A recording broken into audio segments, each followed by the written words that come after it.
weaving. There's so many things that are happening in the field, and I know many of us are feeling the energy. But let's go ahead and just open our space so that we're. Did anybody have anything before we open our space? Actually, I want to make sure that everybody feels seen and heard. Do Anything you coming guys do through? something like protection or energetic wise, or not at all? We don't necessarily like cast shielding per se or Mm-hmm. sealing, nothing like that. We essentially just call in all of our guides in Mm. open space with really intention is the last thing that we'll open with, but mainly just our guides. Mm-hmm. Um, but feel free to do whatever feels most aligned for you, Yeah. whatever makes you comfortable. Mhm. Um, The way I look at it, it's like a sovereignty protocol thing. Like, so whatever's most aligned for your own sovereignty is what we call in during the Mm. opening. And just quickly, what I'd say about the inner child play is, and kind of overall theme that I'm personally picking up on is having to do with like restoring organic templates of what, kind of the natural order of things. And so, without going into specifics on what that is, because it presents differently for everybody based on our own personal sovereignty, but just feels a lot like restoring that innocence of the inner child based on kind of the natural frequencies and like our source connection kind of thing. Like at a high level, that's what I'm personally feeling. So, however, that comes through for everybody, but that's what was pinging me as Fate was talking about recess and inner child play and all of that.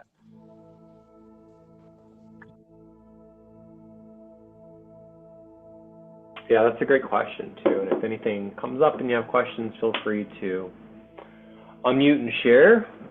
This community, all of our calls are essentially, for the most part, complete co-channeling, meaning we grid and weave together.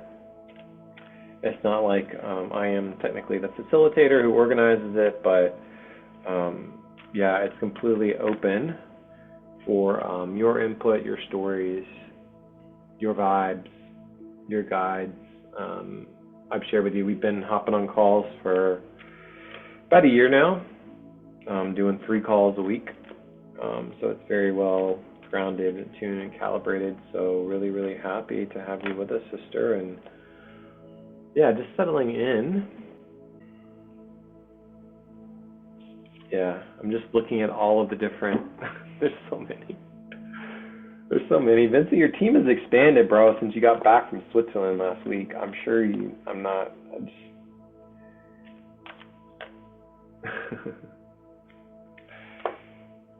I think you picked up a bunch of people, No, man. there's a lot of like reconciliation that happened. Like everybody that I met at my conference and things, there were it was like I said, I think last time was that we reconciliated like war timelines with ourselves, like we're either like the oppressor, the victim, like battle wounded, or like even brothers fighting against the same thing, from trenches to like it extends so far back, like to the Roman era. There was a guy from Malta, and I know we were Roman soldiers together. It was kind of just so much fun, and they each like as we reconciled, it's like a sharing of our teams started to happen. So yeah, super huge. I'm like dealing with so much energy with that for sure.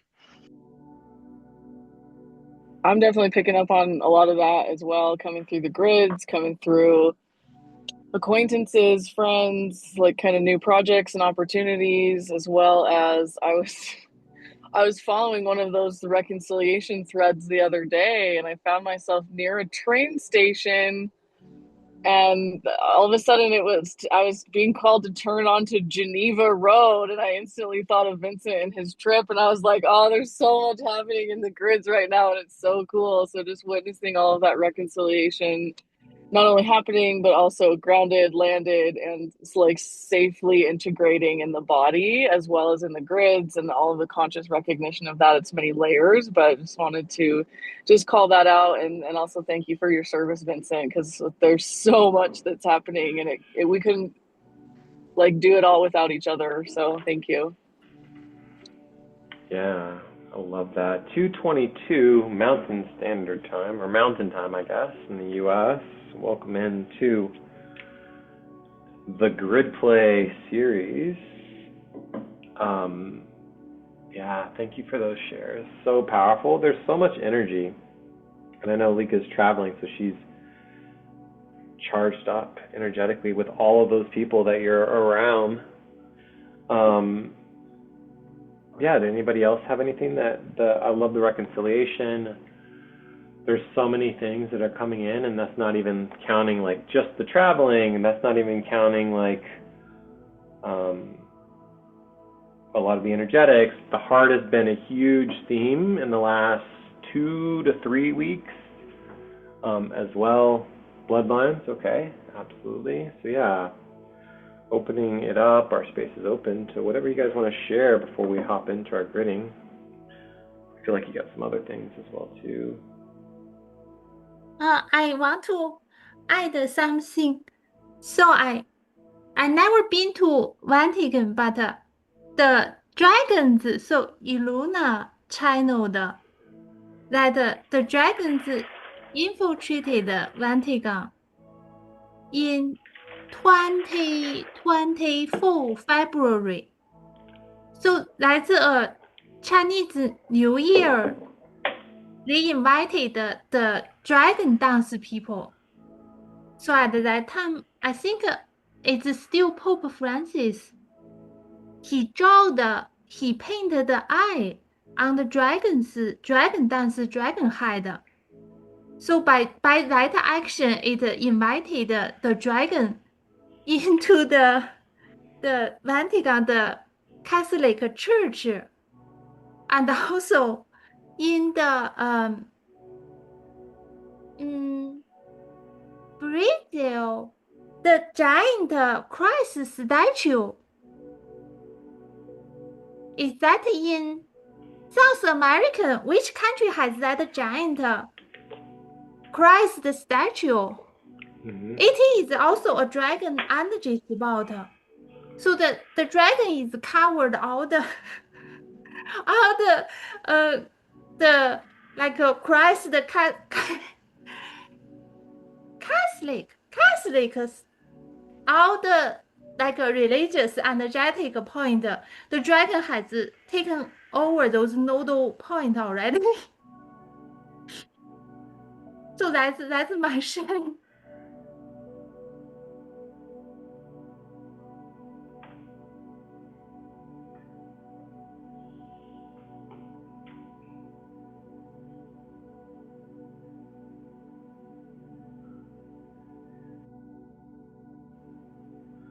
Yeah, thank you so much. Well, we can start with Lika has some pictures if we want to pull the pictures up and take a look. If you guys are aligned to that, and we can just see kind of where the grid working flow leads us. It doesn't need to be, once again, just ease and peace and flow and grace. There's definitely a lot of like excitement, a lot of like inner child, and if you need to turn your dial down because it's just a little too much, you can always do that. But our calls are typically very well grounded, at least from what I've been shared, what's been shared with me. Start with food, maybe. Yeah, oh my God, the food is just so fresh here. Like it's also, I mean, the Netherlands has been coming quite, I want to keep it light, but much more expensive. So it's nice to be here, but also have an affordable meal and not worry about things and having your inner child try the thing you want to try. And yeah, just the coffee. I love coffee, so my inner child goes crazy for the best coffee places, and just how Italians are like tranquilla, like slow down and enjoy itself. It's amazing. I love it. Like, I don't know, it's the way they look at things is just with a lot of um no stress. Like they take the time, and I think a lot of cultures could learn from that. And family is very important for them.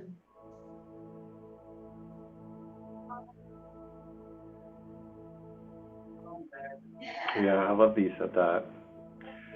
Leni shared mountains, lake beds, trees, and plants bridging with happy faces.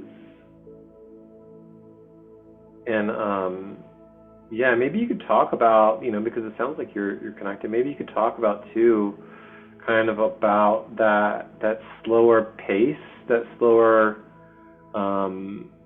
lifestyle compared to, say, maybe like the West or Southeast Asia, where everything is just like go go go and everything is like rushed. Yeah, how does that like feel in the body? I guess is my question. It's actually it's something like you have to really let go of the pace you're expecting, and then yeah, culture shock. Thank you, Leni. That's a perfect word. I love that. Like I think we all experience culture shock. Even in this call, maybe there's different cultures available, and it's so easy to connect, but we don't always tune in enough to understand that. And as much as I would say like, oh, it's so nice and amazing, and it is, it takes a lot to go from one pace, like one gear, to the other pace, like a car.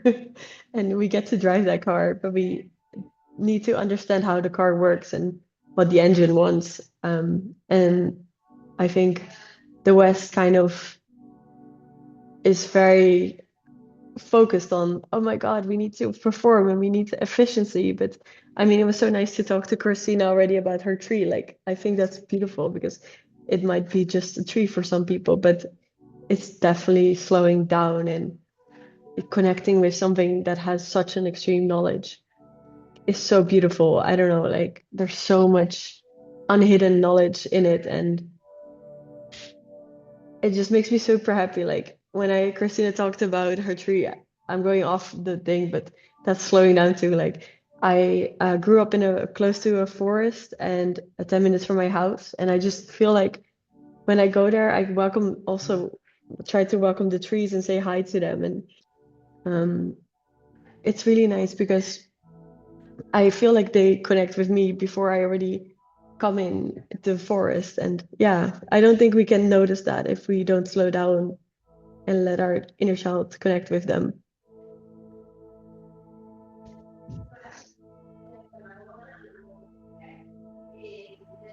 Yeah, I feel like Leni too has been spending some time in nature as well, and maybe you could share something about pacing, or you don't have to, but I just feel like this is a very pertinent topic. I was texting somebody earlier this morning about, and she was just talking about being led to like really be slow and be present and just sit out in the sun.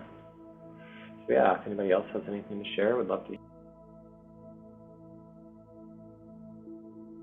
Yeah, I think. Go ahead, Vincent. I just have a quick thing to share about like star forts and telluric currents right now are coming through pretty heavily. I'm not sure, like the one that came through like was Palamanova in Friuli, Venezia, Giulia. It's in it's in Italy. That one came through pretty heavily because it's like it's still within its bounds or whatever, but like there's like over 2,000 star forts around the world, and they got like the the they were on the verge of like connecting ground power sources through telluric currents, and they weren't forts designed for battle. They were they were designed to connect with the earth through the ground. So like I don't know if there's just something about that for sure that is coming through super heavily. And the structure of salt also, like good high quality salt is something that we need. And it helps us connect with the earth. Our salt systems within most of our bodies are contaminated with microplastics and like some of the like ultra processed foods right now, and the like getting a high quality salt within your body will help it like turn over that quality, and it helps with the lymph system somehow. I'm not sure. That's kind of what I was having within my like thought as we came in here. It was just all came in and is flooding, and I think there's something more that somebody else maybe has regarding any of that for sure.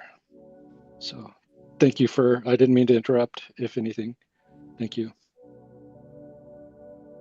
Yeah, lately I have been really craving for salt.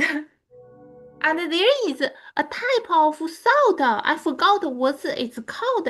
It's rich in minerals. Do any of you know what The is sea it called? salt, the sea salt, and then there's Celtic sea salt. That one's Yeah, really high in mineral. Celtic Yeah, sea salt. yeah, and then the pink Himalayan Yeah, has pink like, Himalayan. Yeah. yeah. So if you can combine both of those, that creates a circuit pathway within your body, because the Celtic sea salt flows to the lower parts of your body, but the Himalayan sea salt is for your brain and your upper body transition, and like the combination of both of them is what Gaia was telling me that like is going to be activating our crystalline bodies. So yeah,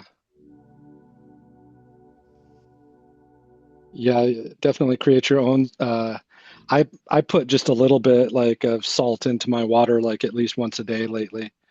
It helps out so much, like especially if you're having pains or like persistent spots of pains, and it helps keep you regular too, like somewhat. So thank you. The prosciutto, whatever that meat thing in your Yeah. photo, they are made with lots of salt. I think, Leni, did you have something too? I want to make sure that you got your share in as well, if you don't mind. I was just going to say something circling back to the invitation to slow down and really be present. There's lots of ways to do that. We talked about being in nature, but that could come in many different forms. And so what I'm just sensing with that is an invitation to deepen like inner trust and listening to the body, and sort of shifting out of do mode and into receive, but like also sharing gratitude with the body as well. Something that came in last night for me was about sort of amplifying the gratitude that we send to our physical bodies, because especially as we deepen into our multidimensionality and we allow those different aspects of us to really integrate and land, it's like I just had this whole moment where I was like, I love my body. My physical body allows me to play in so many different ways, and like it takes on so much. And that comes in many forms too, because we talk about what's present in our environment. We talk about, the foods and the microplastics. Like, we're all co-creating this experiment that we call life. And it's like there's so much in our environment that you literally can't avoid it all. So it's almost like being conscious about which levels that you are willing to take on, and being mindful about the gratitude that your body is really ready to receive. Because a lot of the stuff that we talk about and integrate, it's a lot of conceptual, it's a lot of mental, it's a lot of emotional, it's a lot of multidimensional. But I just was reminded to deepen into that gratitude for the physical body as well, because there's so many levels of everything transpires and happens, and especially as we co-create and we co-channel into some of this stuff, it's like just remembering to thank your physical body, and not just from a conceptual standpoint like I am sending you gratitude, but actually speak to it like you would your own child, like I love you so much, we do some fun things together, don't we? And just cultivating that deeper inner relationship with it as an aspect of you, as a part of you, as a part of your conscious co-creation, as a part of your field, as a part of like because there's a little bit of a frequency difference between like sending aspects of us, whether that's parts of our body or parts of our field or parts of our family, like sending them gratitude from a conceptual mental space, like, oh, I recognize this thing as outside of me, so I'm sending you this emotion. But in doing that, there's still a little bit of a gap in integrating that as part of your own physical existence. Like, think about how you talk to yourself, and it's part of the self-love process, like shifting from the thought that I love myself to actually speaking to it in first person. Like, oh, I love you, self. I love you, body. Oh, we went on a great adventure today, didn't we? And just having that different level of like deeper integration, recognition, like helps to allow the reorganization process of this whole integration thing to really just deepen. And so I just wanted to call that out as an aspect of the inner trust and the deepening of the, I guess really I'd call it self-love. So thank you for witnessing that as well. I'd definitely like to add to that. Like that ties into what I was bringing through about telepathy on Tuesday's call. It was that, like, you know, we to project ourselves in a clean and pure way, we have to be able to see ourselves in a clean and pure way. And through our childlike self is the purest that we are, for sure. So when we are able to see ourselves, like, and project that, we're going to be able to clearly talk to each other in that way. And like I'll just reiterate that I was like saying that when we look into the mirror nowadays, like, get a full sense of who, like, that picture that you of yourself will, like, that's what you're going to broadcast to somebody you want to speak to.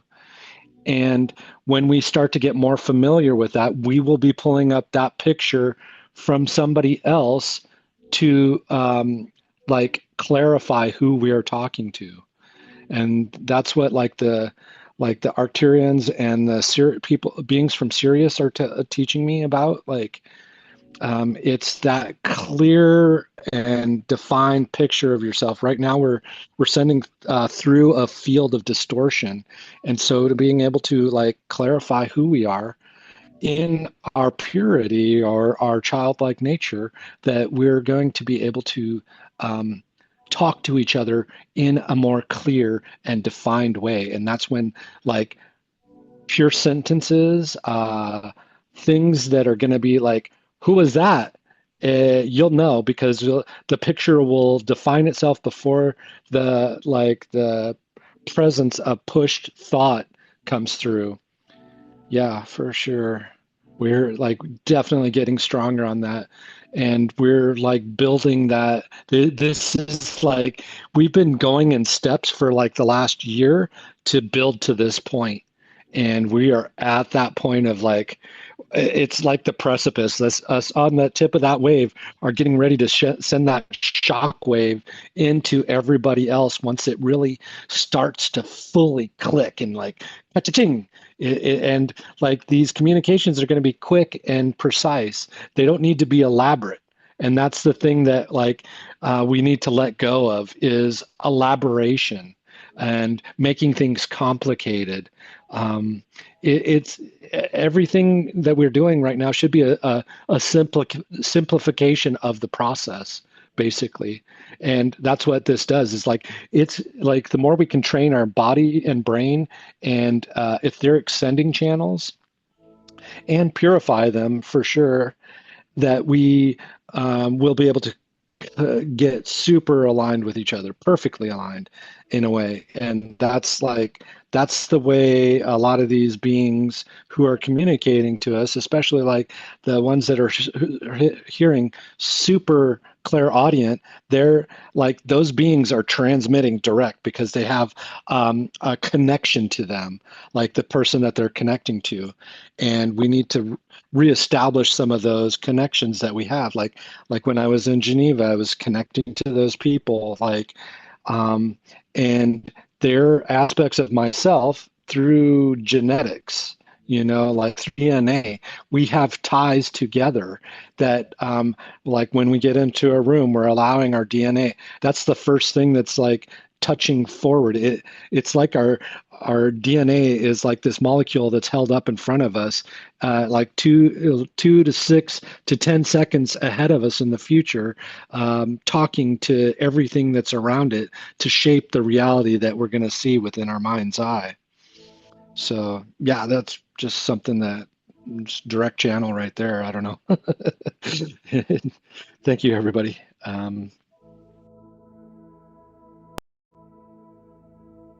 Yeah, thank you everybody for all of the shares. I'm going to continue on with the fun pictures that Lika has shared with us, and I definitely resonate with all of the many things you shared, especially Leni's message about the body. I keep getting deepening into like our personal harmonization or quantum harmonization, so harmonizing not only parallel past or future aspects of us, but this includes all levels and layers of who we are here in this current incarnation. And everybody's feeling a lot of the energy that we're feeling, but part of that is about deepening our trust, deepening our just all levels of us, the physical body, mental body, emotional body. I talk about, like, at times too in the past, I haven't said it recently, but like braiding in a way, or gridding rather, your physical body, your mental body, and your emotional body together, and then you'll be much more grounded, right? Instead of being, a lot of us are disconnected from our physical bodies, right? We see our bodies, but we're not putting our hands on our heart. We're not actually like feeling and being physically connected. And that's a lot of the masculine too, is like we work with our physical body so much, right? It's not about polarity, but we're in the body, we're in our root, we're in the lower chakras, but we aren't really connected, right? We aren't connected into the heart. We aren't connected into the throat. We can't really necessarily communicate effectively at times with the divine feminine, because it's, okay, thank you, see ya. All right, so let's press on here. This is more food. Yeah, I sent you so much food. Yeah, there was here. like a breakfast thing. Like they eat a lot of croissants with cream in there, and they dip it in the coffee. Yeah, this looks good. Looks so I love yummy. it. Yes, I agree. This is the San Pietro, so the Basilica, the entrance. And honestly, everything is marble. So honestly, I looked up and I was like, whoa, how did they construct this? Because it's so heavy.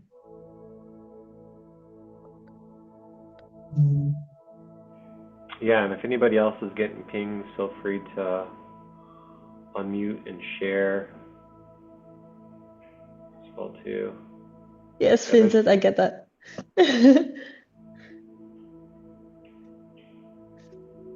Yeah, I wonder how they got all those things up there. Honestly.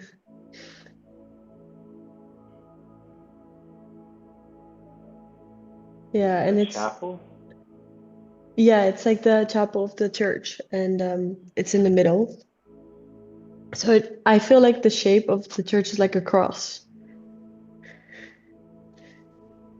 Inside, if you walk inside, like big audience place, like seats, and then the middle of the church, right? And then the chapel up there in the middle, and then two sides. This is And really it's also, interesting. The clock too. See, they got yeah, the clock there. there's one on the right as well. Oh yeah, there is. Time has been a thing recently that we've all been kind of chatting about too. Yeah.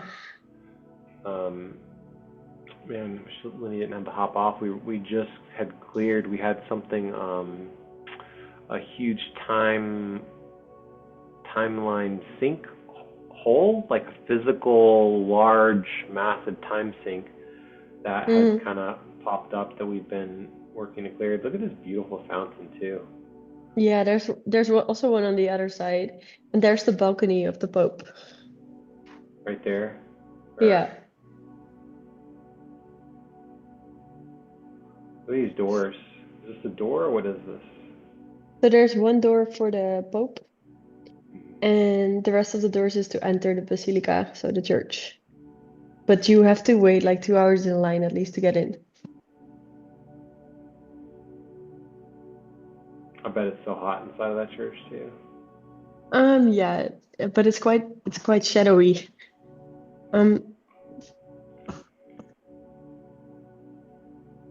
Honestly, it was too much artwork. I don't want to be negative, but it was overwhelming.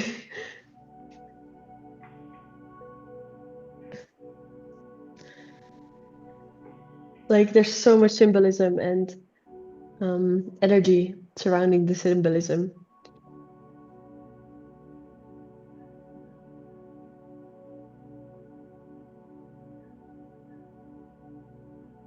But this was the Vatican Museum. I don't know if anyone is getting a vibe, but There's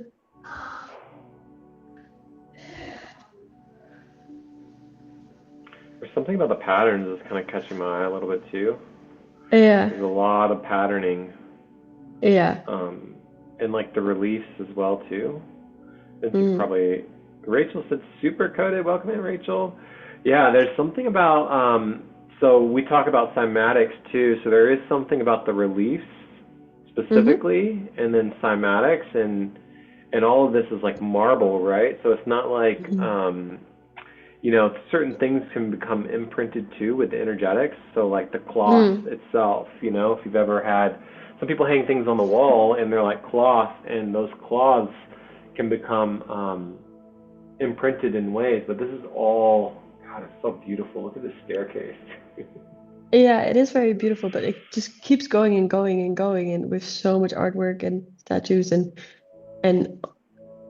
as much as I appreciate art, like I studied art history, I was also a bit like overwhelmed by how rich this place is.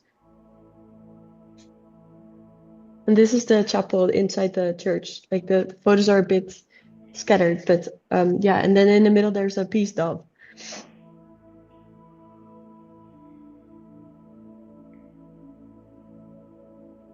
So this place must be completely packed, I'm assuming, with people? Yes, it's not easy, and there's a lot of security. But yeah, I was amazed by the golden altar. I've never seen a church like that. I don't know if anyone else has like anything to compare it with. And the Latin, obviously.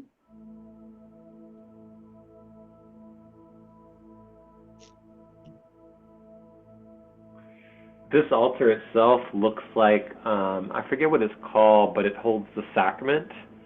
They put it into like a golden circular, it's very solar. They put the sacrament into it, and then, you know, the priest holds it up, and then you basically worship the sacrament. You know, it's like it's this very strange kind of like blood ritual, or like well, it's the physical body of Christ. It represents the well, not only does it represent, but in Catholicism we say that it transforms into the actual body of Christ. So it is like this really interesting, quote unquote, tabernacle. Yes. She's got it. Reminds me of Asgard.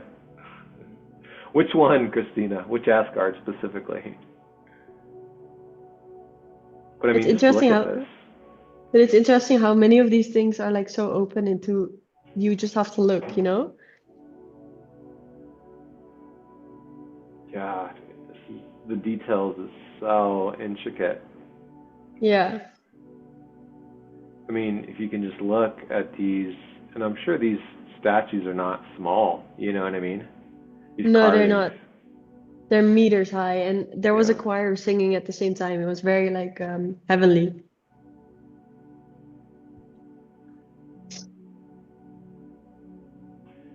There's contrast too, like on the left here, you got this very like dark, golden, gilded, and then you got the white, and then a lot of like gold, and Hmm.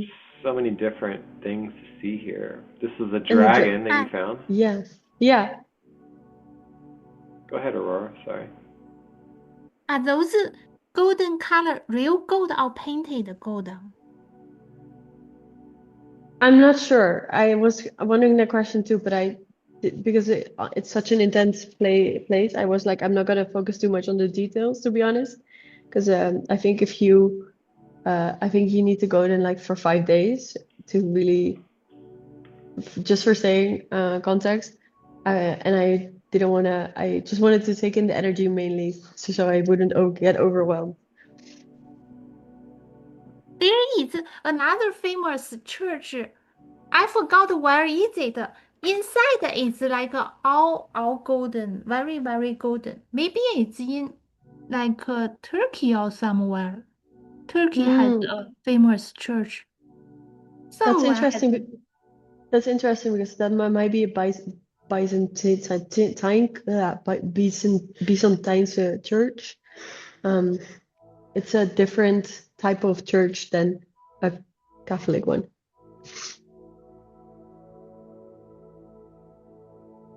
But my question is to the group is why would they put a dragon there?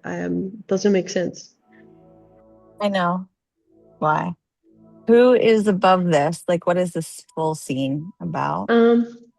Yeah, I also made a picture of that, but I don't know if I send it to Glenn. But I can send it to the group later.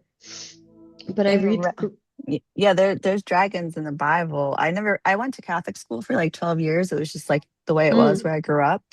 But like we didn't have to read the Bible, but actually I received like channeled key code messages that were like biblical, like in my recent life where I'm like, I don't even own a Bible. And then like one had to like pop out on like as a Goodwill. And I was getting specific parts to read, but something that I was working on in like kind of gridding Revelations. So in Revelations, there's like a story of like dragons and stuff sent down to Earth. Mm. And in my MSI with JJ in Egypt recently, it came up like we wrote like a new Revelations because a lot of the religious stuff has been coming in. So. But that is why and I never knew there was any dragon connection to anything in like the actual like church stuff. It never came up. It just only came up pretty much in the past like year and a half to even know that they mentioned a dragon ever in the Bible. Mm. Yeah, I agree. I had a teacher that was very into dragons, and yeah, I'm saying this out loud in a lobby, but yeah, she was quite in yeah, she was very into them awakening again, and yeah, I'm really interested in that department. I know what it's about. I can point anybody in a direction, and it might be a key code for others. But it's the woman. It's the woman clothed with the sun, and Mm. she's pregnant, and a red dragon who's like supposed to be like the devil or something or whatever, like is trying to steal her child, and then it gets cut down to Earth. I think like by like Archangel Michael or something. Mm. Some story like that. And that's in Revelations. I believe it's Revelations 12. I Because think I saw yeah. in the Sistine Chapel, you see the people going through yeah, being sent to death, and probably in the middle, Archangel Michael then.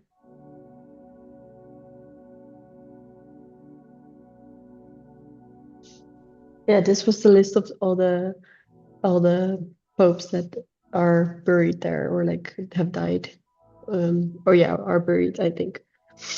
That's many.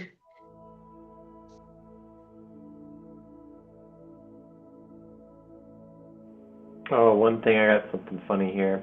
There was like a trend on TikTok for a while. It didn't last very long, and it should have died out quicker. But they were saying like, oh, you have like, I think it was like toes like a statue, and then they would show like stuff like this, where it was like these long kind of like strange looking toes. It was just this funny trend on TikTok for a while, you know. But I was like, maybe it's like you got toes like a dragon, you know, and it's like, oh. Anyways, I thought it was funny. Clearly That's inner not as funny childlike. as I remember it. Where is this? Sorry, this is also the church, but it's like the side parts. But it was funny because my camera took the light very funnily of the windows. But you can see how crowded it gets. It's not even the worst. There's just so much gold. Yeah, look at the angels, the cherubs. Mm. There's so much interesting like just symbolism too. I'm sure like even the paintings themselves that are up there. Oh my With, God, like, yes. Cherubs everywhere. But my grade teacher always said that the statues are kind of stuck beings. Do you guys believe that, or? I was getting that about the dragons. Actually, I was feeling into that a little bit. I want to add that Medusa has been coming up this week, and I don't believe that all statues are stuck beings. I'm not saying they are, they aren't. Like, I'm open in the concept, right? There's a situation and a timeline for everything. But just mentioning that Medusa was in the field the past week, and that's she would turn people to stone. So just wanted to throw that. Yeah, no, that's interesting because I saw like a depiction of her in Mosaic on the ground. Yeah. Really? Wow. I didn't expect that to be there, but that's interesting. Yeah, because of the Romans, right? Oh, true. Yeah. She's in Turkey too with the water. What is that cavern or whatever with the water, the aquifer, and they have a Medusa head statue in there. Sorry, Aurora, I didn't mean to cut. Medusa is also in Saudi. So in Saudi desert 海子 like lots of secret site. Medusa is also there. It's for protection. Like Medusa is not evil. She is protecting in there. Yeah, that's what my dad said. Like, he explained that this way. You're right, Aurora. Thank you. Because my dad knows a lot about history, so he told me a lot of background stories. And I'm connected to cherub. I think I have a soul aspect that's a cherub. Yeah, this is the square of the obelisk. You talked about that, Glenn, right? Where there is it from where though? Like, is it theirs or did they take it from someone? Well, there's one here. There's one in London, right? And one in Washington. Yeah, I think that don't quote me. I think this is I'm with Rachel. I think one of them is definitely taken. I think 2 are taken, maybe, but I don't know the exact count. I just know it exists, so I didn't know if that's related here. Yeah, that's true. And I think there's also one in Paris. Yeah, and in the Alexandria, in Egypt, Alexandria, they have lots of this pole. They took the pole from Egypt to Europe somewhere. I don't remember where they took them to, but those poles are all important and they have been moving around the world. Well, they are definitely energy points.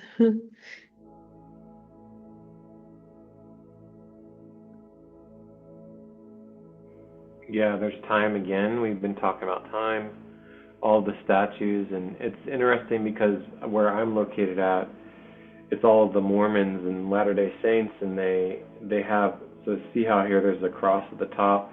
Well, the distortion, Vincent talks about the distortion in the buildings here, specifically in all of the temples, and they're topped with some type of angel, and they all face a direction. I want to say it's like west, except for one of the temples. But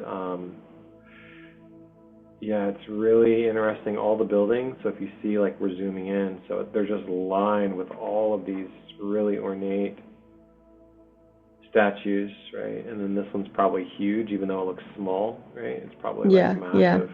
It's the same. And I think the ones on the front part are the apostles.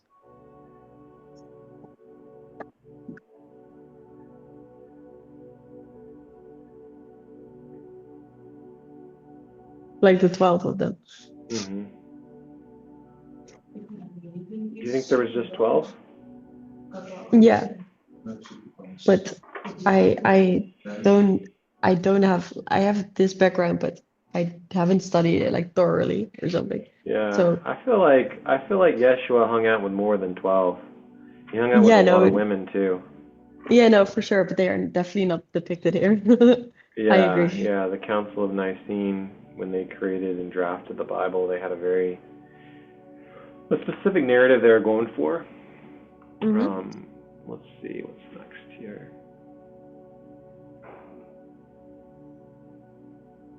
It's a great photos, by the way, too.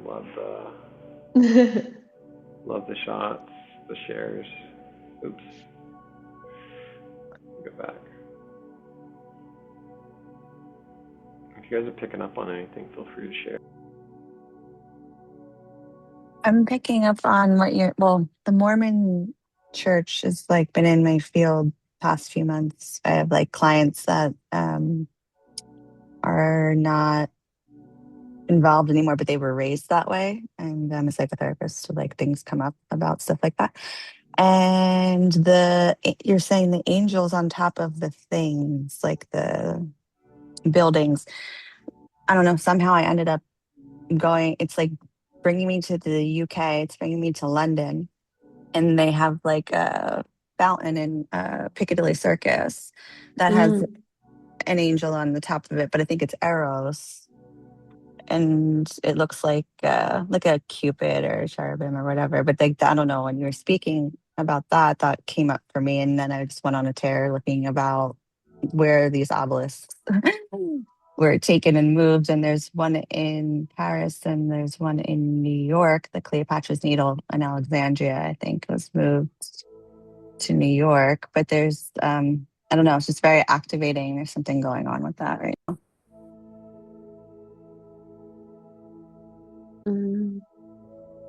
There's also, just looking at the wide range shot, because we got time framing the building on the left and right. You got the center, the chapel, you got the water on the left. You have these really large statues, which I guess are the apostles, I don't know, but they're like kind of gazing down, and I'm sure all this is part of the actual architecture and design, but really it's like, you know, God, Christ, Spirit, whatever you want to say. It's like you're separated. There is this separation, right? There's the people below, and then there is like God, you know, whatever you want to call it, the angels. There is this level of separation, and like, you know, when you talk about like metaphorically putting something on a pedestal, you're basically giving somebody something, whatever it is, power over you by placing it above and then kind of projecting onto it. So whether it's like Mother Mary or God or the apostles or, you know, Medusa, if you're into Greek mythology, there is these, like, if you look, there's like different levels that are happening, just from what I'm observing from this picture that you shared. Yeah, no, I mean, oh yeah, thank you, Rachel. Yeah, there's just so much symbolism, and I feel like there's such a heavy ground to believe in something because of this big statue or like its location. It's almost like we put the power outside of ourselves, and I'm definitely challenging that. To tell you that Like we put the power out of sight ourselves instead of feeling it towards in ourselves, like inner union. Yeah, in the past there is distortion in the Catholic Church that they put all those like gods and deity on the pedestal to be like to wants to control humanity, but now it's like the dragon has already taken them back. I think all the distortion has started being cleaned. Maybe it's not totally cleaned out, but it's started to be cleaned. It's definitely started to be clean. I've witnessed whether it appear it's like there's always sovereignty, but yes, I can say from a planetary perspective that is definitely like happening. That's true, but I also feel like there's still a movement where even very spiritual people move into Catholicism or religion first, and then they Oh move no, yeah, back. for sure. Yeah, I agree that that occurs for people for sure, but I But mean from a planet, I'm saying yeah, planetary wise, like yeah, for there is sure. an awakening, is there not? Yeah, I agree. I totally fully agree with you. But it's interesting to see that development happen as well. But someone once said to me that maybe they have a mission in that department to help others see later again. I don't know. Yeah, and Yeah, in the future, oh, go in ahead. the future, there are still going to have all kinds of religious, and in the future, Yeah. people still keep continuously practice religious, Mm, but all the religious at that time will be cleared of distortion, or like the the the refreshed religious will be. mm, Yeah, so if we look at religion and its beginnings, like why did Moses get the Ten Commandments? It was to help, like, gain control over an unruly population of people. They were barbarians. So, like, we're coming out of our barbarian phase where we don't need somebody to tell us, like, hey, let's all do this. Like it was just they were just measures and controls, and then they may have gotten a good idea, but then our human ego took over and added things like, hey, you're going to burn in hell for eternity if you do that. We're just trying, that's just a kid's story, like that's something you tell a kid that they would believe it, so they wouldn't do something wrong. That's just the same way the Ten Commandments came in. And a lot mm, of that is like the religious distortion that where like when society starts to awaken, it's the allowing of like, oh yeah, okay, that was a distortion. Haha, you got me. We just need to let it go, obviously. But like mm, helping people get out of that, like that religious distortion where like they feel like they need to have something outside of them when, they're definitely creating their own reality through their perceptions and beliefs, and like it, it's going to be more and more pronounced. And like I think as people who are awakened like us, we're going to have to like bring in the knowledge and just be calm about it and have patience with this, because like mm, we're probably going to have to repeat ourselves so many times in order for somebody to actually like get it to become part of their zeitgeist of in a way of like action and response. So like I don't know. I think yeah. it's part of like a process, like just like eating. You have to start by cooking. Sometimes we got to cook it up, and sometimes it turns out wrong. Like but we still need to eat sometimes, and that's what we're going to be doing is feeding information to those. And like I think when we meet in groups like this, we're clarifying our mission statement basically to those around us, because each one of us has such a unique perception, and we're each seeing through such a different lens of our Mm, backgrounds. We didn't all like grow up in the same clan right now, like, and that's what a lot of religion was based on, was like, okay, I'm within my own clan. Somebody learned how to read. I'm gonna do the field work, like By the now way, we're, this is the Medusa one. I think oh, that's awesome. sorry to interrupt Yeah, you, no, Vincent. the Roman Catholic definitely have a little bit of I mean, the Romans there, yeah, the tile mosaic on the ground. No, I love that aspect of all of it. And they got Pan there. Is that Pan? And the moon. I see the moon And the moon. phases. Yeah, yeah. But yeah, Yeah, I I'm agree. interested. Who is this right here? Oh, It could be Pan. Is it somebody else? I don't know. Looks kind of like a devil in a way, right? yeah, I was thinking the same, but I didn't dare to say it. And the leaf, like, yeah, that is definitely a Roman thing. They have the paganistic god who's like actually the nature, or the netter, who is holding up the world. And like, yeah, that's definitely something cool. Appreciate all these pictures. They're so Thank you. beautiful. Yeah, I was Who curious is what this this one was. guy? Who is this guy? Sorry? Who is We were trying this to guy? figure out who this. Yeah, I'm not sure. I'm not sure. yeah. He's got a big stick. It was a massive one, honestly. Yeah. Even bigger than David in Florence. Yeah, I was captivated by this too. I was like, Yeah, man, this same. is such a cool shot. But also like how much patience. I don't think I don't want to be negative about humans, but nowadays I would not have the patience to paint this. Da Vinci painted. Is Da Vinci's paint here? The one who touches God, right? Hmm. Yeah, that's in the Sistine Chapel, but I was not allowed to make pictures. They have a lot of security to make you move on, and you're not allowed to make pictures.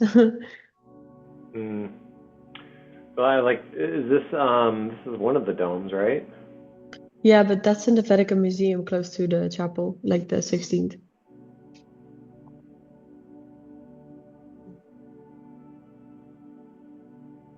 So cool. So many statues, Yeah. like hundreds, thousands, I don't know. This one doesn't seem as crowded in this space here. No, because it was closed off. Like you could only make a picture from this point. Oh, from the rope, basically. Yeah, they do that. Like Oh. I also went in January to Versailles, and they do that there as well. Like certain places you get to make pictures, but not. I was surprised you could even make pictures of certain places though. The sun, or the light is a little bit different between this picture and Yeah, then this one. true.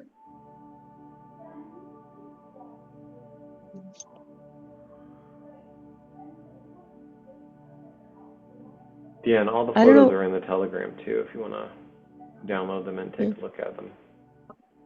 Yeah, I really like this vase. It spoke to me. I don't know why, but the shape is interesting.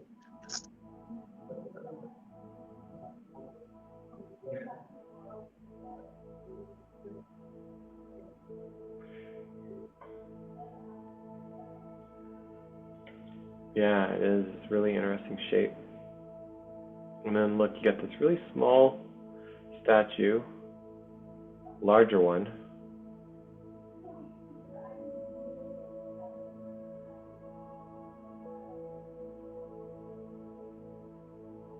Nobody touches anything, right? You aren't allowed to touch. Oh my God, I saw someone touch something and I was like, whoa. But you're not allowed to touch, no. Yeah, it was the same thing in Egypt. There was one place where you were allowed to touch, but basically the rest of the country you couldn't. But there was one Yeah, museum where you could touch. yeah. The But this ceiling went is on and so on. intricate. Wow, look at Yeah, and the feeling. sites were like maps of the regions of Italy in the past.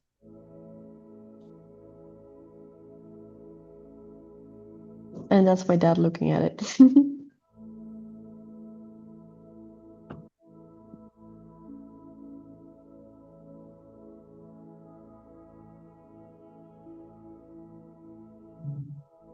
Angel.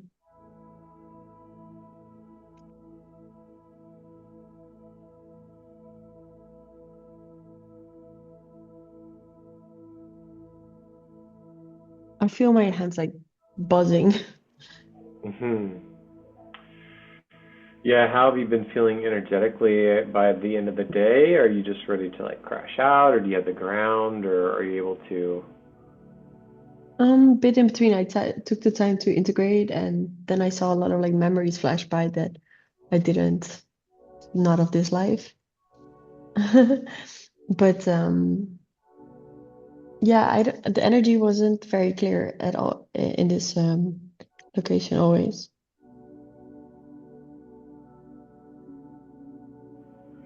Very clear, you mean, is it the energy? I don't know if you're able to specify. Is it like just there's a lot of energy from the people or the buildings or the sites, or is it just kind of the combination of everything? Did you find yourself like wanting to shield or ground or? Um, I think like I think a combination of everything, but um, basically in comparison to going to like the Louvre or the Versailles, I felt like there was not much space to do this type of work. But I wasn't forcing it though, but I was definitely more aware of like, okay, don't like what the group said. I didn't want to feel like I was overdoing it or like feeling like I had to do it all, because that would be kind of not dangerous, but in between. Yeah, do you feel like you've been able to find kind of a good balance that works for you overall since you've been there? Yeah, I felt comfortable knowing that this is part of my culture and the culture I grew up in, and um, yeah, it felt safe. But I sure would not recommend. I would recommend someone else to do it with another person physically, and in take the time because it's just it's very crowded and symbolic. What do you guys think?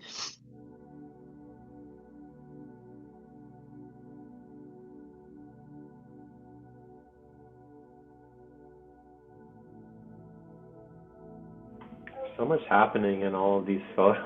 Like I can imagine Yeah, it is overstimulating. There's so many colors and textures and so many people. yeah, Yes, and there's a lot of a lot of energy. I just want to say there's a lot of energy in it. yeah. So I'm like feeling that in my Yeah, looking at your picture makes me sleepy. Oh.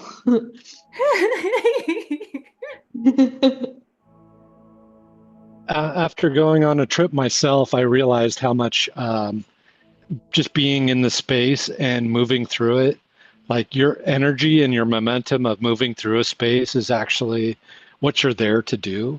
And like Hmm. any interactions that you have, even if it's with just a family member in those places, centers a grounding of reality.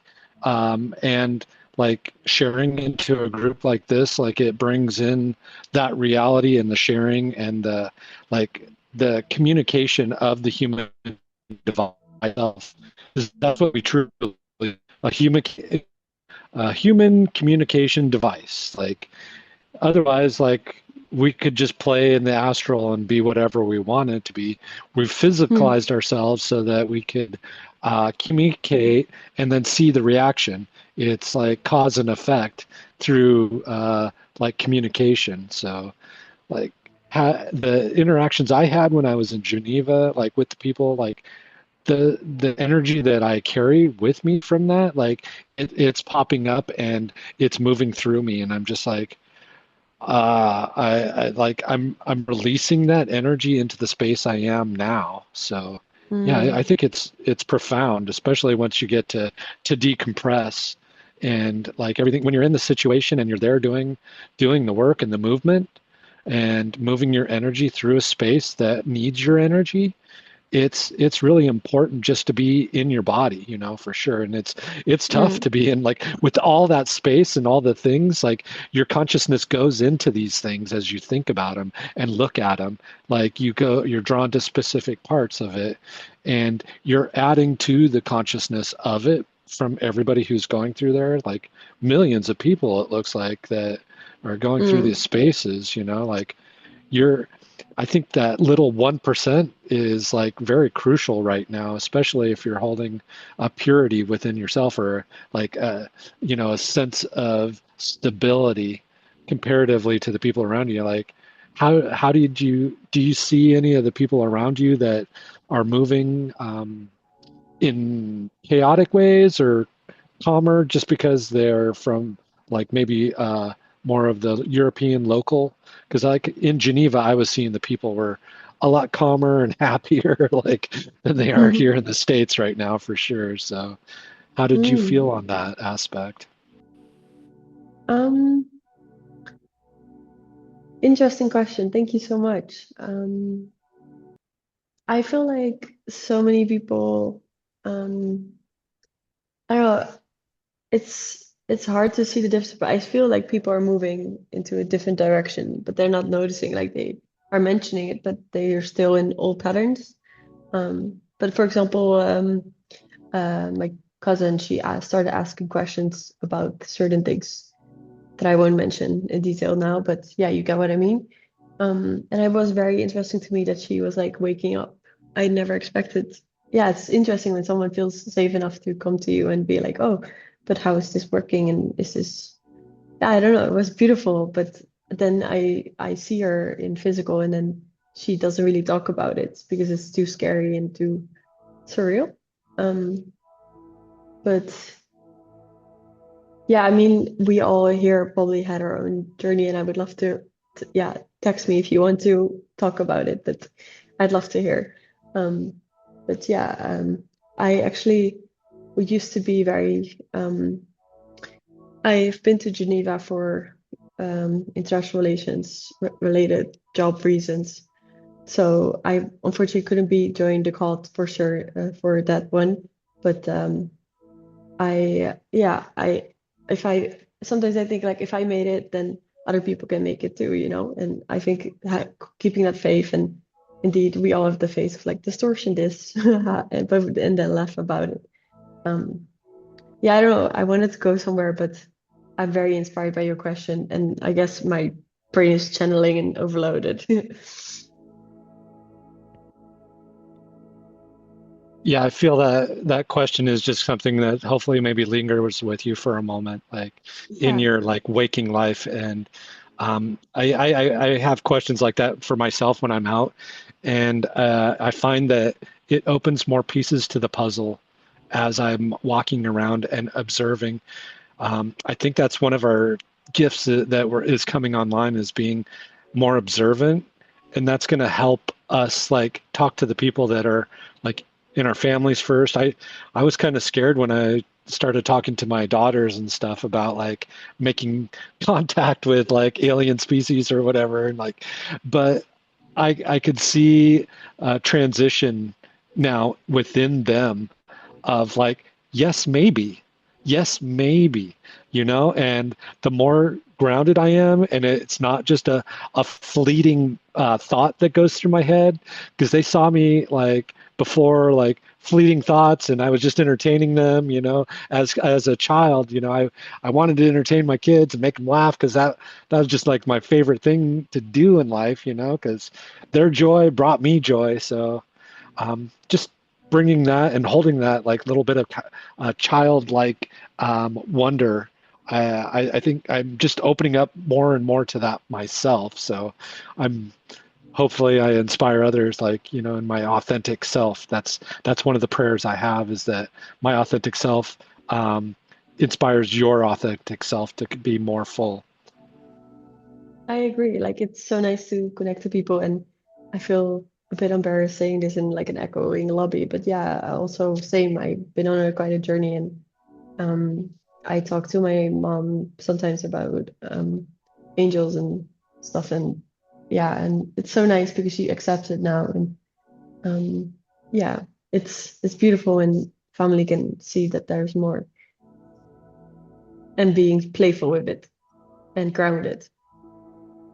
Like these details, for example, I love the roses on this paintings. Oh my God, like that's just making me so happy. Yeah, I was about to say the same thing. That's what caught my eye was the actual roses themselves. Yeah, and there's a lot of Dutch art paintings of still lifes with these type of with flowers, so I can send those later as well.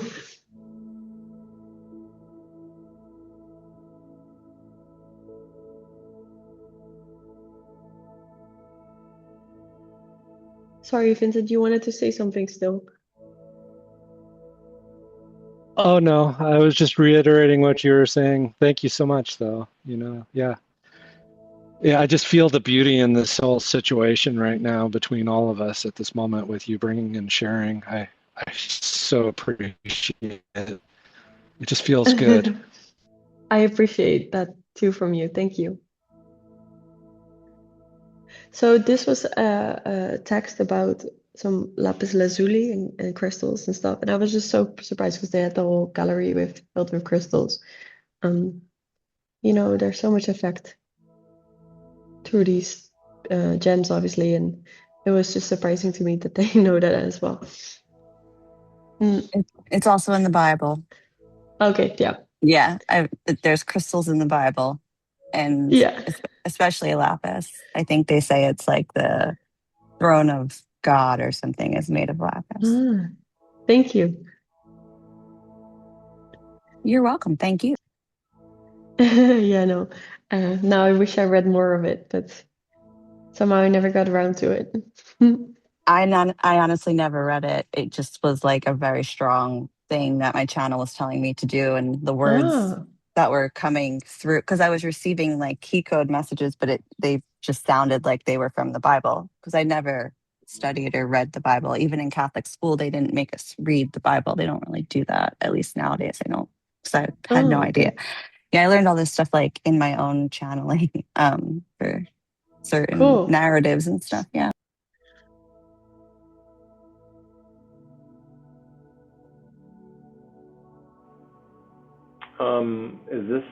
What is this? Is this lapis or is this? Yeah, it's lapis and it's like a shrine. Oh, okay. It's a shrine. Okay. It's funny that you mentioned lapis too, because I was at the gym show last weekend and I picked up 3 little mushrooms to give as gifts, and it was lapis. And they sell lapis beads because I've been doing I'm building a couple new malas, and the lapis beads for I think it was probably 48 or 49 lapis beads, because it depends on the quality. You can get really terrible quality lapis for nothing, but these beads were for let's just call them 50 of them. It was like $80. So it was kind of,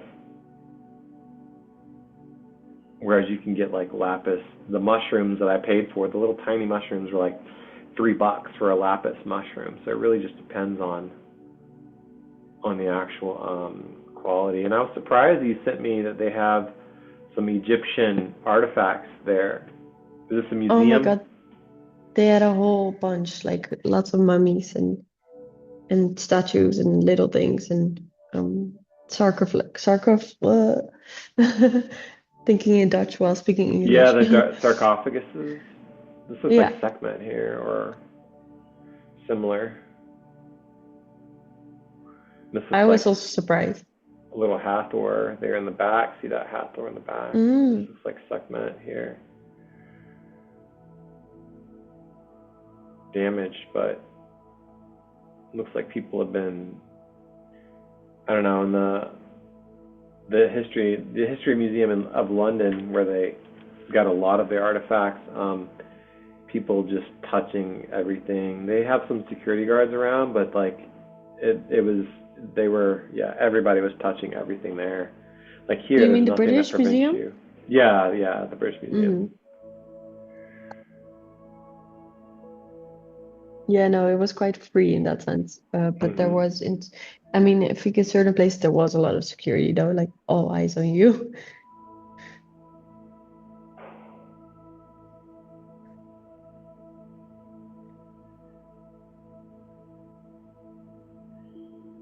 I don't know about you guys, but in this type of with Egyptian, the energy is very strong to me. Like it feels a bit off sometimes in these places because they aren't in their place of origin.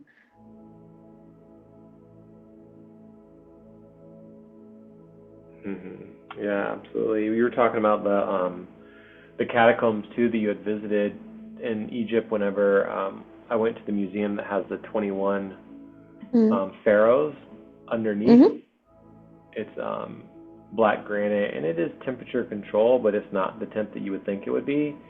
And it was some of the most dense energy that I've felt ever was down there. This is a very Okay, so famous this, statue. yeah, but this is not the statue, but it is Michelangelo. Is this in the museum?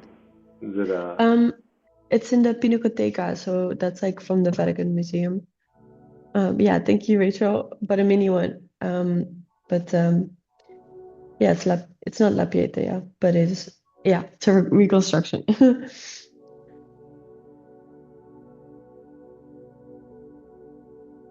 The other one, the real one is now behind glass. Like I remember going when I was a kid, and we could kiss it, but now you're not allowed to even touch it.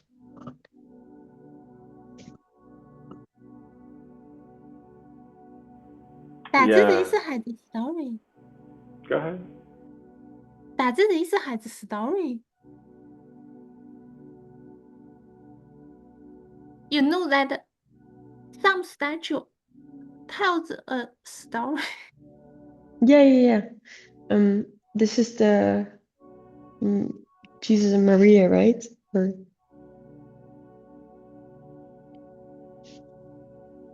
Yeah, it's Mary, like the mother Oh. after the crucifixion. Oh.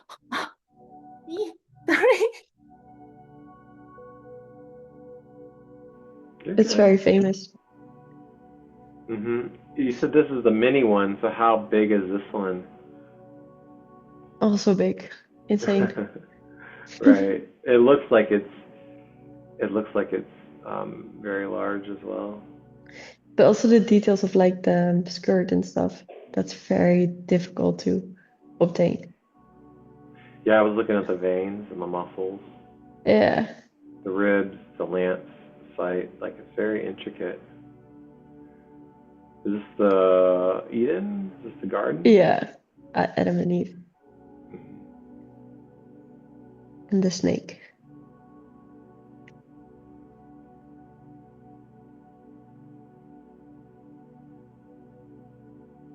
That's interesting. I had a bunch of animals come in a session yesterday that I was doing. But these were from an artist from the 1600s, Bernini. But they all had like the angels were kind of falling apart. So I was like, whoa.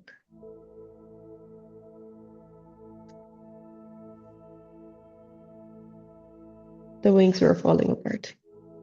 Just like, and this one as well.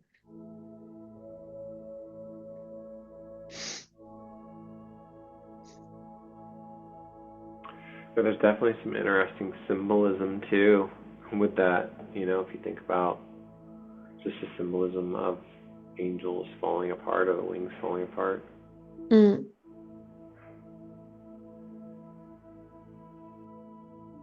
Yeah, there were many paintings like this.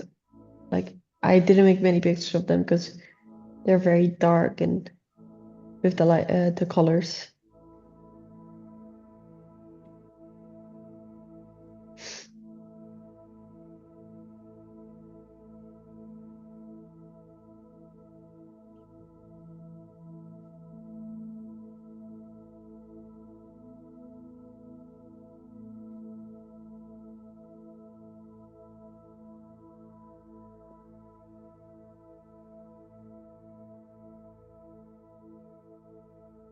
This is the Last Supper on Tapestry. The real one is in Milan.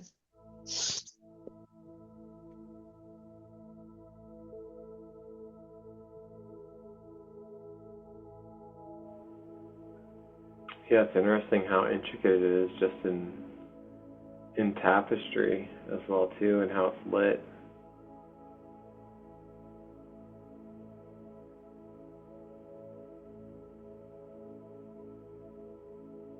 Yeah, it takes a lot of patience to also embroider and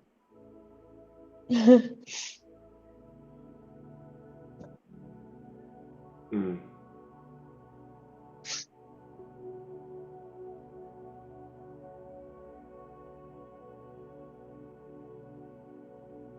I think it was Vincent before.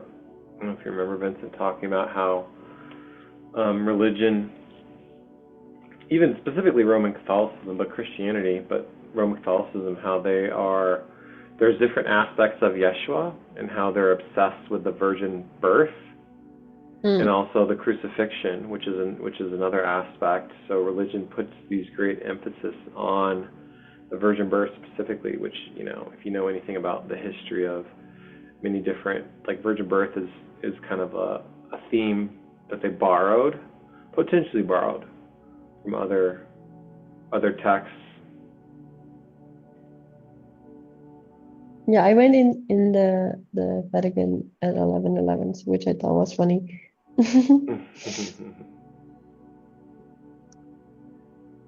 Spanish stars in Rome, very different energy compared to the other pictures we've been. I want to bring something through that's like popped up before for me is about how the Vatican was possibly built on a pyramid. They took all the blocks from the pyramid down and they built the city around it and the Vatican city itself. And so under like some of the like from like what I'm seeing, like there was like a mound there, and then the cities that were built around it by the Romans, like they used the blocks to build the city, just like in Egypt. I was just hearing today that like they used the stones, the like the outer portion of the stones to build Cairo, basically 630 years ago. They really didn't start doing the pyramids used to be like had a beautiful limestone skin until like there was a earthquake that loosened up all the blocks, so they were able to start pulling the blocks off of the face of the pyramid itself. So I think that's kind of something that happened within like Italy has more of a volcanic and seismic activity per like progression to it, so that like it could have happened a lot sooner.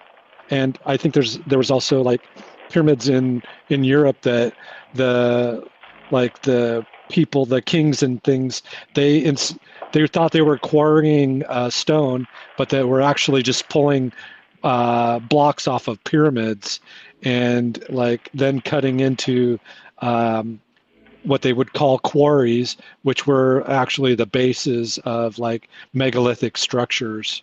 I can't prove this, but like it's just something that I've channeled. So if you feel resonant to that, like that's okay. If not, I don't care. It's just something I'm feeling, and that's just wanted to bring that up if anybody felt resonant to it. Yeah, Vince, Vincent. I'm sorry. Go Sorry, ahead. I'm Rachel, just go gonna for say it. I put something in the chat because I was reading that they did do stuff like that, and that there were older buildings that were like removed or knocked down, and then they used the brick or the stone and repurpose it for other buildings. But what I posted was the Septizodium, which when I was looking up the obelisks, they knocked that building down, which was for the seven sons, and they then put like a obelisk on top of it afterwards. So there's something going on with what you're saying, Vincent, for sure.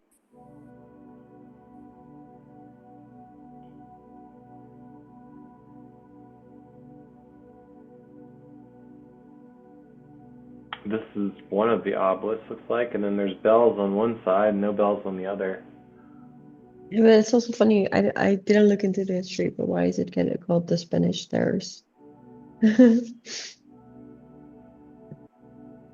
There's a clock up there as well too. You're saying these are very famous stairs? Yeah, Mm. and it's like around like the more expensive shops are there, located there. Oh, really cool. And this is Piazza del Popolo. I just read that in the Wikipedia that Rachel sent. But the obelisk has like Egyptian text on it. Mm-hmm. Yeah, I was thinking this looks like it came from Egypt. Yeah.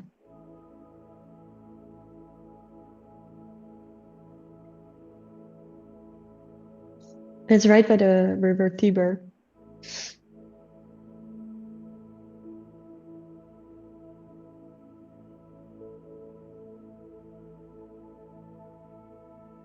I think that's the last photo.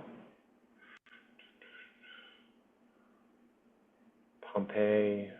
Thank you, Rachel, for sharing.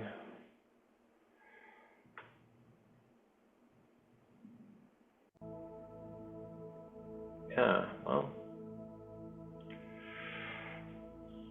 I got a few minutes left. If anybody else had any other shares that were coming through. Yeah, those were some great pictures. The city of Rome harbors 13 ancient obelisks, the most in the world. Whoa, I didn't realize that.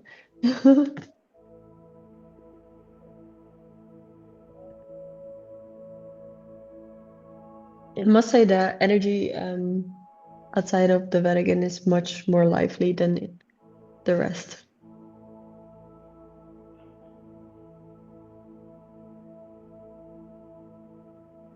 Yeah, what is your plan? How much longer are you planning to be there? And I'm actually leaving tomorrow. I might go to the Porta Magico. That's also a very interesting building.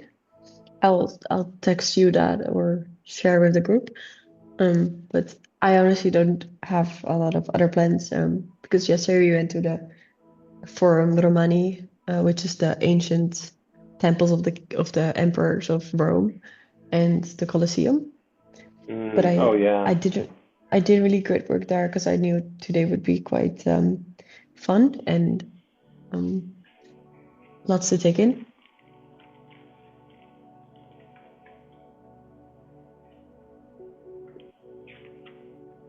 yeah. Well, I just want to say thank you so much for all of the things that you're doing, sister, and for all of your shares and staying up late. I know it's late there, and Yeah, thank set you. where you're at, but and also like I just wanted to commend you and Vincent too for having the energy to hop on calls, because when I was in Egypt I was not in the mood to hop on calls at all. I think Leni maybe took a few, but I didn't want to have anything to do with calls just because of what I was anchoring. So I think it's really cool that both of you had the energetics and capacity to share with our community.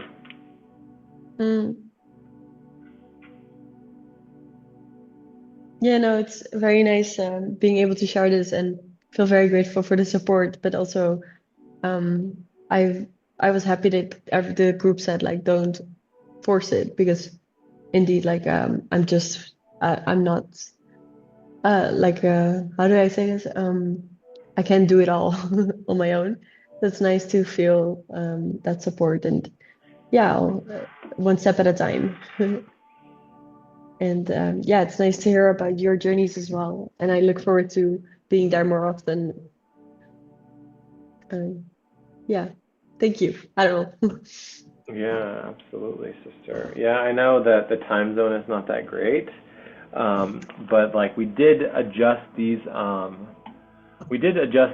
times for Tuesdays and Thursdays so that we could have people, if they wanted to stay up late in Europe, basically like join us. So it's earlier our time in the afternoon.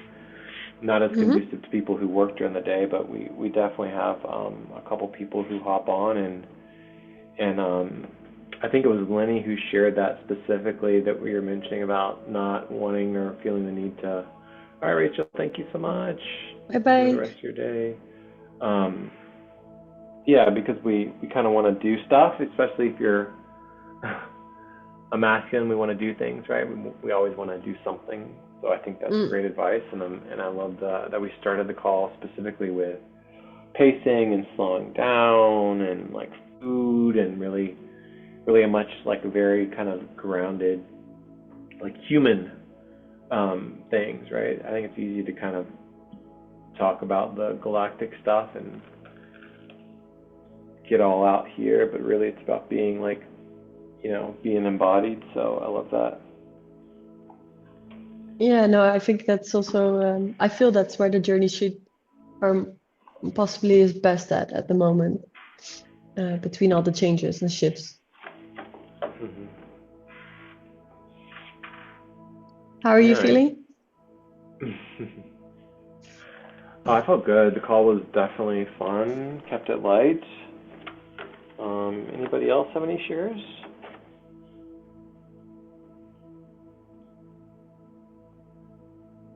Yeah, I just want to say, like, I feel like this call is definitely a very grounded call. Like each one of us is anchoring something in. Like I'm feeling like this wave of gentle energy just flowing in and over us. Like it's like washing over the whole like group itself. It's bringing like a little tear of joy to me, for sure. It's like I feel this like slight pulsation. I don't know if you can hear it in my voice, but I'm like, like it's like this energy is there. It's like yeah, it's so good. And I think as we're transitioning and moving around the world and doing things, like each one of us are finding like the best of what we're experiencing in the places that we're going, and we're bringing that back with us. That's like the food was amazing in Geneva that I had, and like the interactions with the local people that I was able to, even though I couldn't speak that like good a French, I was at least showing that I was trying. And even like the restaurant that was in the hotel, I had dinner there a couple times, but breakfast there most every day. Like I told the people, I was like, you guys are doing a really good job, and like it lifted their spirits, and I was like, yes, they don't hear that too often from an American coming from, or from somebody overseas. So it's like, I felt like that was kind of really important for them to hear, and I just, just whatever spirit wants to share, like I leave it open for that, and I think that's like important for us to do, because that lightness and that memory, maybe that sticks with them subconsciously, who knows? So. I appreciate this, yes, so much. And it's very nice to meet you on this call, like, for sure. Thank Thank you. you. Yeah, Yeah, I agree. I look forward to speaking more with all of you. indeed. Yeah, I thank really you so enjoyed much. the photos, the energy. It's been lovely. I am ready for a nap. And like the sun Yeah. has gone behind some serious clouds. I feel like, Amazing. oh yes, it is all aligning for, well, if my 6-year-old wills it, then I might get a little rest period.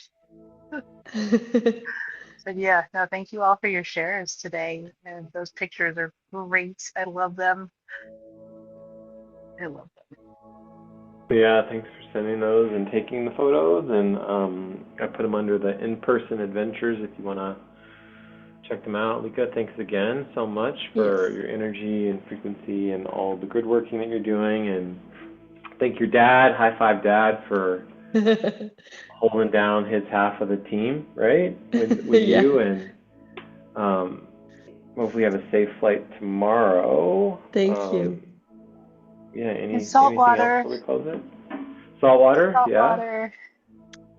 We started the call with saltwater. Or prosciutto.